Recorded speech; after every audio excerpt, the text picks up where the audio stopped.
ಬೆಂಗಳೂರಿನಲ್ಲಿ ಪೆಟ್ರೋಲ್ ಹಾಕಿ ಪ್ರೇಮಿಯನ್ನ ಕೊಲೆ ಮಾಡಿದ ಪ್ರಕರಣದ ತನಿಖೆಯನ್ನು ಚುರುಕುಗೊಳಿಸಲಾಗಿದೆ. ಕಿರಣ್ ಕೊಲೆಯಾದ ಸುದ್ದಿ ಆತನ ತಾಯಿಗೆ ಇನ್ನೂ ಕೂಡ ಗೊತ್ತಿಲ್ಲ. ಪೆಟ್ರೋಲ್ ಹಾಕಿ ಪ್ರೇಮಿಯನ್ನ ಕೊಲೆ ಮಾಡಿದ ಪ್ರಕರಣ ಇದು. ಕಿರಣ್ ಕೊಲೆಯಾದ ಸುದ್ದಿ ಆತನ ತಾಯಿಗೆ ತಿಳಿದಿಲ್ಲ. ಮಗನನ್ನ ಕಳೆದುಕೊಂಡ ಪೋಷಕರ ಪಾಡು ಕರುಣಾಜನಕವಾಗಿದೆ. ನಮಗೆ ಇದ್ದಿದ್ದು ಒಬ್ಬನೇ ಮಗ, ಈಗ ಆತನನ್ನು ಕೂಡ ನಾವು ಕಳ್ಕೊಂಡಿದ್ದೇವೆ. ಚಿಕ್ಕ ವಯಸ್ಸಿನಲ್ಲೇ ಮತ್ತೊಬ್ಬ ಮಗ ತೀರ್ ಹೋಗಿದ್ದ.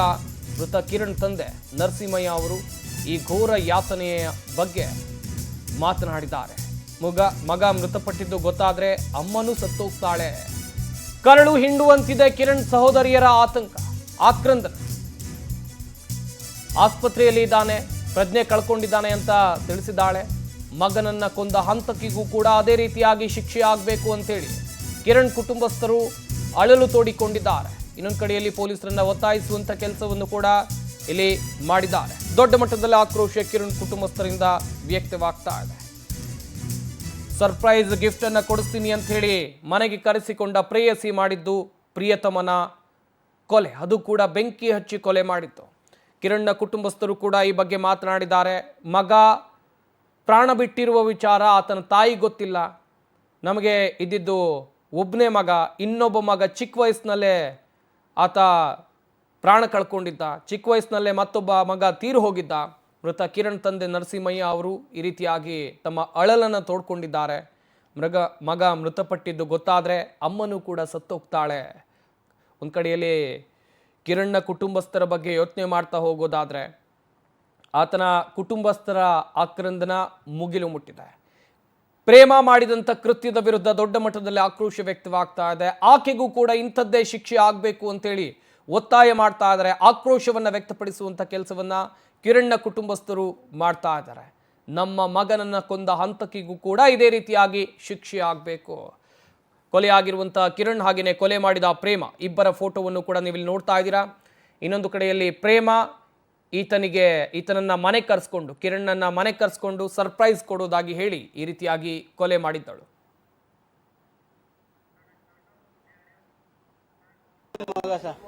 ನಾವು ಒಂದ್ ಕೈ ಒಂದ್ ಏಟ್ ಒದಿ ಕೊಡ್ದ ನಾವು ಮುದ್ದು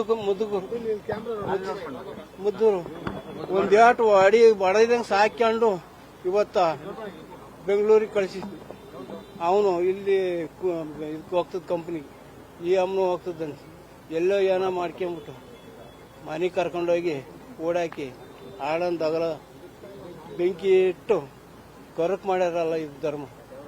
ಎಷ್ಟು ವರ್ಷ ಆಗಿತ್ತು ಬೆಂಗಳೂರು ಬಂದು? ಈ ಪರಿಚಯದ ಬಗ್ಗೆ ನಿಮ್ಗೇನಾದ್ರೂ ಗೊತ್ತಿತ್ತಾ? ಬೆಂಗಳೂರು ಇಲ್ಲ, ಪರಿಚಯ ಇಲ್ಲ. ನಮಗೆ ಅನ್ಕೇರಿ ಸ್ಟೇಷನ್ ನಿಂದ ಫೋನ್ ಮಾಡಿದ್ರು. ನಾವು ಹಸಿನಾಗ ಹಾಲು ಕರೀತಿದ್ವಿ. ಈಗ ಕಿರಣ್ ಎಲ್ಲ ಅವಾಗ ನಾವು ಒಬ್ಬನೇ ಮಗ ಸರ್.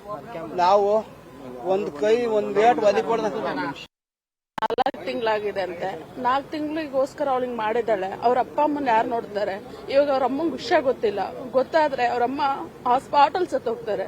ICU ಅಲ್ಲಿ ಇದ್ದಾರೆ ಅಂದಿದ್ಕೇನೆ ಪ್ರಜ್ಞೆ ಇಲ್ಲ ಅವ್ರಿಗೆ ಊರಲ್ಲಿ. ಆಲ್ರೆಡಿ ಒಂದ್ ಮಗು ಸತ್ತೋಗಿದೆ, ಅವಕಾಶ ಸತ್ತೋಗಿತ್ತು. ಇರೋನೊಬ್ಬ ಚಿಕ್ಕ ವಯಸ್ಸಿನಿಂದ ಬಹಳ ಮುದ್ದು ಮಾಡಿ ಬೆಳೆಸಿದ್ರು. ಇಲ್ಲಿಗೆ ಬಂದು ಇಲ್ಲಿ ಒಂದ್ 4 ತಿಂಗಳಾಗಿದೆ ಅಂತೆ, 4-5 ತಿಂಗಳಾಗಿದೆ ಅಂತೆ ಇವ್ರ ಫ್ರೆಂಡ್ಸ್ ಆಗಿ. ಒಂದ್ 4-5 ತಿಂಗಳಿಗೆ ಈ ಬಗ್ಗೆ ಇನ್ನಷ್ಟು ಮಾಹಿತಿಯನ್ನು ಕೊಡ್ತಾರೆ ನಮ್ಮ ಪ್ರತಿನಿಧಿ ವೆಂಕಟೇಶ್. ನೇರ ಸಂಪರ್ಕದಲ್ಲಿ ಜಾಯ್ನ್ ಆಗ್ತಾ ಇದ್ದಾರೆ. ವೆಂಕಟೇಶ್, ಒಂದ್ ಕಡೆಯಲ್ಲಿ ಕೊಲೆ ಪ್ರಕರಣದ ತನಿಖೆಯನ್ನ ಪೊಲೀಸರು ಚುರುಕುಗೊಳಿಸಿದ್ರೆ ಇತ್ತ ಕುಟುಂಬಸ್ಥರು ಏನು ಹೇಳ್ತಾ ಇದ್ದಾರೆ? ಇನ್ನು ಕೊಲೆಯಾದ ಕಿರಣ್ ಮೂಲತಃ ಎಲ್ಲಿ ಅವರು, ಬೆಂಗಳೂರಿನಲ್ಲಿ ಎಲ್ಲಿ ವಾಸ ಇದ್ರು, ಈ ಬಗ್ಗೆ ಏನಾದರೂ ಮಾಹಿತಿ ಸಿಕ್ಕಿದೆಯಾ? ಸಂಪತ್, ಚಿಕ್ಕನಾಯಕನಹಳ್ಳಿ ಮೂಲದವರು ಇವರು. ಕಳೆದ ಕೆಲವು ವರ್ಷಗಳಿಂದ ಕೂಡ ಬೆಂಗಳೂರಿಗೆ ಬಂದಿರು. ತಂದೆ ತಾಯಿ ಎಲ್ಲವೂ ಕೂಡ ಅವರೇ ಊರಲ್ಲಿದ್ರು. ಆತ ಬೆಂಗಳೂರಿನಲ್ಲಿ ಕೆಲಸ ಮಾಡ್ತೀನಿ ಅಂತ ಹೇಳಿ ಕೂಡ ಬಂದಂತಹ ಸಂದರ್ಭದಲ್ಲಿ ರಾಜಾಜಿನಗರದಲ್ಲಿರುವಂತಹ ಒಂದು ಭಾಷ್ಯಂ ಸರ್ಕಲ್ ಬಳಿ ಇರುವಂತಹ ಇದೇ ಒಂದು VI ಶೋರೂಮ್ ಅಲ್ಲಿ ಕೂಡ ಕೆಲಸ ಮಾಡ್ತಾ ಇದ್ದಾರೆ. ಅಂದ್ರೆ ಸೇಲ್ಸ್ ಎಕ್ಸಿಕ್ಯೂಟಿವ್ ಕೆಲಸ ಮಾಡ್ತಾ ಇದ್ರು. ಇಲ್ಲೇ ಕೆಲಸ ಮಾಡ್ತಿದ್ದಂತಹ ಪ್ರೇಮ ಕೂಡ ಪರಿಚಯ ಆಗಿರುತ್ತೆ.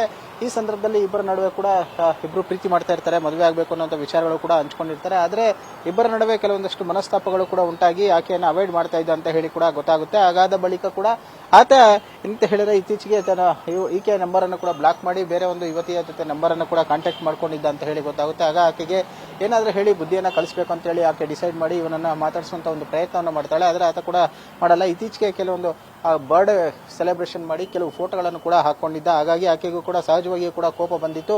ಹಾಗಾಗಿ ಆತನಿಗೆ ಏನಾದ್ರು ಬುದ್ಧಿ ಕಲಿಸ್ಬೇಕಂತ ಹೇಳಿ ಮನೆಗೆ ಹೋಗ್ತಾಳೆ. ಮನೆಗೆ ಹೋದಂತವಳೆ ಕೂಡ ನಿನ್ನೆ ಅವನಿಗೆ ಸರ್ಪ್ರೈಸ್ ಕೊಡಬೇಕು ಅಂತ ಹೇಳಿ ಕೂಡ ಕರೆಸ್ಕೊಳ್ತಾಳೆ. ಕರೆಸ್ಕೊಂಡಂತವಳೆ ಕೂಡ ಈ ರೀತಿಯಾದಂತಹ ಒಂದು ಪ್ಲಾನ್ ಅನ್ನು ಮಾಡಿ ಅವನನ್ನ ಮರ್ಡರ್ ಮಾಡಿರುವಂತಹದ್ದು. ಸದ್ಯ ಘಟನೆಗೆ ಸಂಬಂಧಪಟ್ಟಂತೆ ಈಗಾಗಲೇ ಬ್ಯಾಡರಳ್ಳಿ ಪೊಲೀಸರು ಕೂಡ ಒಂದು ಪ್ರಕರಣವನ್ನು ದಾಖಲಿಸಿಕೊಂಡು ಆಕೆನ ವಶಕ್ಕೆ ಪಡೆದು ವಿಚಾರಣೆಯನ್ನು ಮಾಡ್ತಾ ಇದ್ದಾರೆ.